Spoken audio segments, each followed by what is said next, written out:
আজকে আমরা একটা বেশ মজার বিষয় নিয়ে কথা বলবো। মানে এমন একটা দর্শন নিয়ে যেটা শেখায় কিভাবে এই মহাবিশ্বের সাথে কথা বলা যায়। তবে শব্দ দিয়ে নয়, বরং নিজের অনুভূতি দিয়ে, একটা গভীর যোগাযোগ তৈরি করার মাধ্যমে। আচ্ছা, কখনো কি এমনটা মনে হয়েছে যে আমাদের জীবনের লক্ষ্যগুলো ঠিক যেন হাতের নাগালের বাইরে? মানে অনেক চেষ্টা করা হচ্ছে, কিন্তু কিছুতেই যেন ফল মিলছে না? এই অনুভূতিটা কিন্তু আমাদের অনেকের কাছেই খুব চেনা। হতে পারে সেটা আমাদের ক্যারিয়ারে একটা নতুন ধাপে পৌঁছানো, কিংবা নিজের ভেতরের আসল যে শক্তিটা আছে সেটাকে পুরোপুরি কাজে লাগানো। আমাদের সবার মনেই কিন্তু এরকম কিছু গভীর ইচ্ছে থাকে, তাই না? বেশ, তাহলে এর সমাধানটা কি? একটা ইন্টারেস্টিং দর্শন বলছে এর চাবিকাঠিটা আসলে আরও বেশি খাটুনির মধ্যে নেই, বরং লুকিয়ে আছে যোগাযোগের একটা সম্পূর্ণ ভিন্ন পদ্ধতির মধ্যে। কিন্তু প্রশ্ন হলো, কার সাথে যোগাযোগ? আর এখানেই আসছে আমাদের প্রথম এবং সবচেয়ে গুরুত্বপূর্ণ ধারণাটা। মহাবিশ্ব শুনছে, তবে এটা আমাদের মুখের ভাষা শোনে না, এটা বোঝে কম্পনের ভাষা, মানে ফ্রিকোয়েন্সি। তো এই ভাইব্রেশনাল ফ্রিকোয়েন্সি জিনিসটা কি? এটা হলো আমাদের ভেতরকার শক্তির চলার গতি। আমাদের প্রত্যেকটা চিন্তা, প্রত্যেকটা আবেগ এক একটা বিশেষ ধরনের এনার্জেটিক সিগন্যাল বা সংকেত পাঠায়।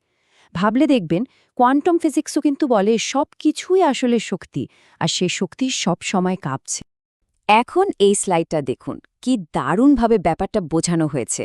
একদিকে লো ফ্রিকোয়েন্সি, যা ভয়, সন্দেহ আর স্থবিরতার মতো ভারী অনুভূতি তৈরি করে। আর অন্যদিকে দেখুন হাই ফ্রিকোয়েন্সি, যা প্রকাশ পায় আনন্দ, ভালোবাসা আর স্বচ্ছতার মতো অনুভূতিতে। সুতরাং পুরো ব্যাপারটা মূল কথা হল, মহাবিশ্ব আপনার কথায় সাড়া দেয় না, এটা সাড়া দেয় আপনার কম্পনে। এই একটা লাইনে কিন্তু পুরো প্রক্রিয়ার ভিত্তি। তার মানে যা অনুভব করা হচ্ছে সেটাই আমাদের আসল বার্তা। বেশ, তাহলে তো আমরা মূল আইডিয়াটা বুঝলাম, কিন্তু এটাকে কাজে লাগাবো কিভাবে? মানে আমাদের বার্তাটা সঠিকভাবে তৈরি করা হবে কিভাবে? এখানেই আসছে ইন্টেনশন বা উদ্দেশ্যের ধারণাটা, যা কিনা আমাদের বার্তার একটা নিখুঁত ব্লুপ্রিন্ট। একটা শক্তিশালী উদ্দেশ্য তৈরির তিনটে মূল ধাপ আছে। প্রথমত, সুনির্দিষ্ট হতে হবে, ঠিক কী চাই তা একদম পরিষ্কার করে জানা। দ্বিতীয়ত, বর্তমানকালে ভাবতে হবে, এমনভাবে যেন জিনিসটা এখনই ঘটছে। আর তৃতীয়ত, এবং সবচেয়ে জরুরি, মানসিক সংযোগ। সেই উদ্দেশ্যটা পূরণ হলে কেমন লাগবে, সেই অনুভূতিটাকে এর সাথে জুড়ে দেওয়া। এই টেবিলটা দেখুন, পার্থক্যটা একদম পরিষ্কার। আমি আরও টাকা চাই, এটা একটা অস্পষ্ট ইচ্ছা, অনেকটা একটা ছড়ানো টর্চ লাইটের আলোর মতো, যার কোনো ফোকাস নেই।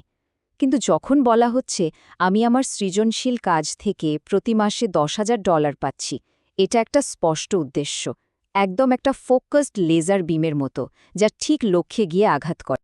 আচ্ছা, উদ্দেশ্য তো তৈরি হলো, কিন্তু একে শক্তি যোগাবে কে? এখানেই আসছে বিশ্বাসের ভূমিকা। বিশ্বাস হলো আমাদের পাঠানো সিগন্যালের আসল ইঞ্জিন।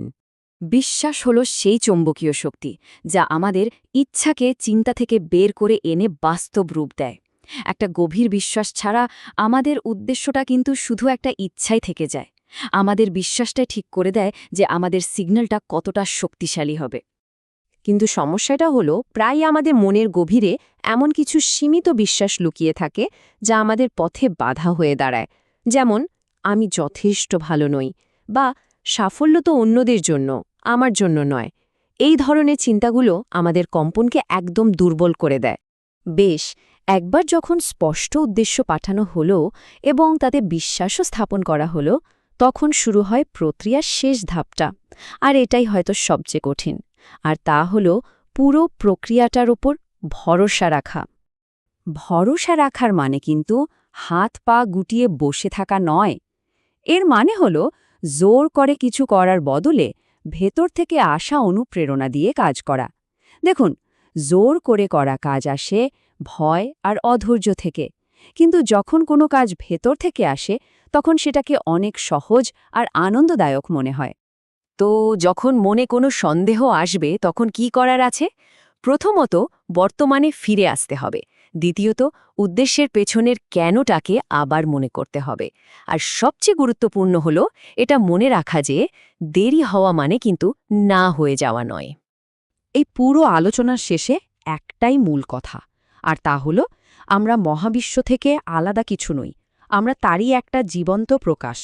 আমাদের চিন্তা, আমাদের শক্তি, এই সবই আসলে মহাবিশ্বেরই একটা অংশ।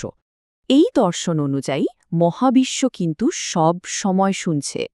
তাহলে এখন প্রশ্ন হলো, এর পরে কি বলা হবে?